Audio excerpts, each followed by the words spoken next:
You have what it takes to be the confident, self-expressed, charismatic version of yourself if you apply these universal principles that nobody else is talking about. By the end of this video, you're going to know the 3 things, as well as the concepts behind them that you can study, but more importantly, how you can practice and apply them.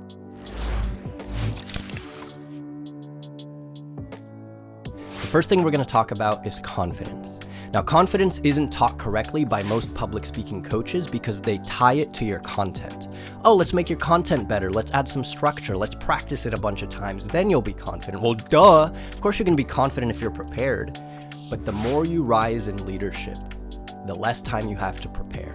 And if you don't feel prepared, if you feel like you're only half ready, you still got to show up, and your confidence can't depend on your level of preparation. That's an unhealthy relationship.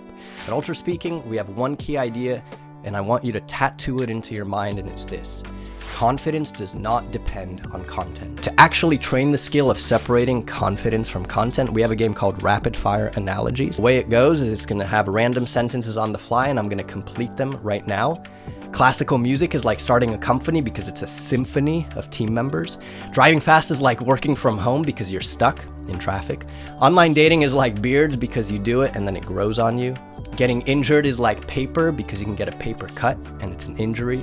A monkey is like public speaking, but it's simpler. Even a monkey could do it. A treasure map is like a broken finger because it breaks your mind.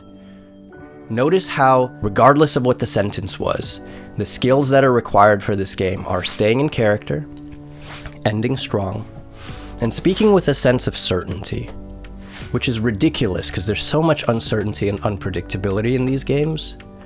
You're gonna feel like, it doesn't make sense. This is silly. I don't want to do this. I don't see the point. Yeah. The brain is going to try and do everything it can to not complete the sentences with the most confidence. But if you can bypass those programs and still say all 6 sentences with extreme confidence, well, now you're rewiring your brain to say, I'm in control of how I speak. And I can switch on confident speaking regardless of what the content is. And you'll see that this skill will apply in situations where you don't feel very confident, you don't feel very certain about what's going to happen, and yet you're still showing up and knowing internally how to embody the feeling of confidence. The second thing we're going to talk about is musicality. Musicality is the key to engagement, to being dynamic and charismatic. It's the thing you'll find in all your favorite movies, songs, TV shows, stories, because it's the ups and downs, it's the side turns, it's really the dynamism of great stories, and it's something that we all have naturally inside of us. Now, many people mistake musicality as vocal variety, or they'll say it's pacing, or they'll say it's using open body language, and it's like, yes, yes, and yes, it's all of that. The thing behind musicality at the very, very root is energy. So we want to come to our speaking with a sense of aliveness, but we're not used to doing that at work. We don't bring that type of personality to our meetings. We have a range, and we stay in that range. And the trap is, if we only talk like this and we don't have any variety, then what's going to happen is the ear's going to tune us out. That's called being monotone. One singular tone. It doesn't matter if the tone is high or low. If you don't have variety, the ear's gonna tune you out. So musicality is about learning how to bring different aspects of your personality, different energies to the mix. I'm gonna demonstrate a game right now that's gonna help you train musicality by forcing you to switch energies while speaking. Here we go. It's called Conductor, and the way it works is really simple. You're gonna get a 5. 5 is your baseline energy. It's how we speak right now normally to one another like this. But then the number's gonna change, and once the number changes, your job is to change with it. So a 3 might be more calm, might be more relaxed, but a 9 is different. 9 is like that conviction energy. It's practicing to speak with that certainty. And then a 4 is the opposite. It's kind of that laid back energy, at least for me. Some people interpret a 4 as more grounded. Other people interpret an 8 as just like a ridiculous side of their personality. Maybe it's anger, maybe it's conviction, maybe it's just a ridiculous way of using your body and learning how do you get that 10. Obviously, you're not going to do the 10 in the meeting. That's not the point. The point is to start breaking out of your default range, because the range It keeps us playing small. It makes us feel like our expression is like in this small little box. The people that are the naturals, they feel self-expressed. They feel free. Why? Because they've learned to bring more emotion and more sides of their personality into their speaking. The last thing I want to talk about is pausing. More particularly, breathing. Most people don't pause for long enough, and they don't pause enough in general. I know you've heard of it. I know it's like nothing new under the sun. Pausing is the most difficult skill in speaking. Isn't that ironic? Not speaking is the most challenging skill in speaking because it's awkward, it feels uncomfortable, you can get interrupted. There's a million reasons not to do it, but there's a billion reasons to pause. And here are just a few. Number one, silence is punctuation. When you use it, the ear perks up. Remember musicality? The contrast of silence is really engaging. And it punctuates. It says, what I'm about to say is important, and I'm going to emphasize it with silence.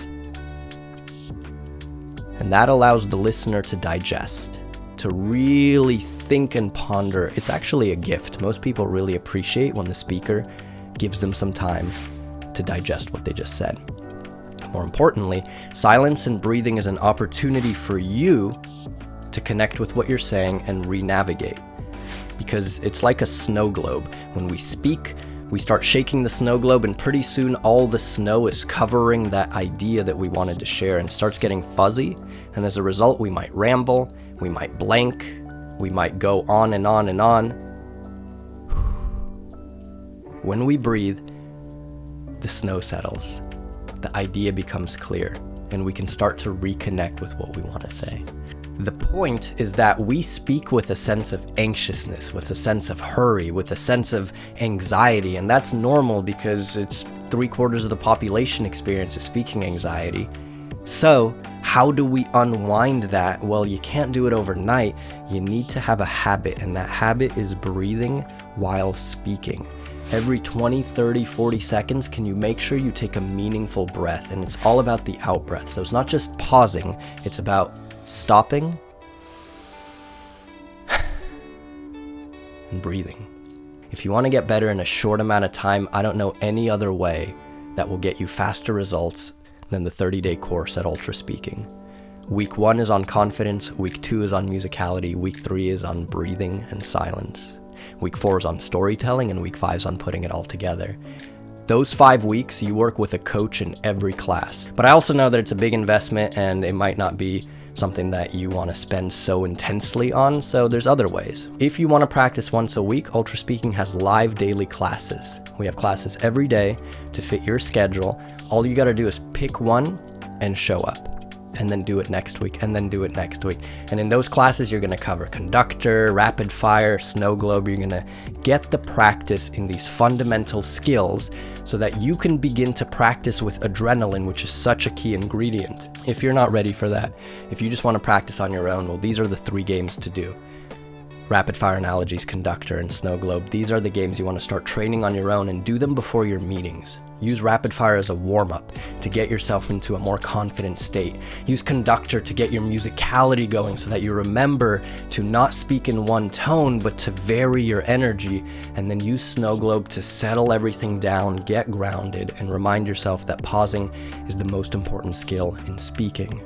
Don't do this all overnight. Bookmark this video, add it to a playlist, and set up your speaking journey. I'll see you in 2023. Thanks for watching. Please like and subscribe. I'll see you next time.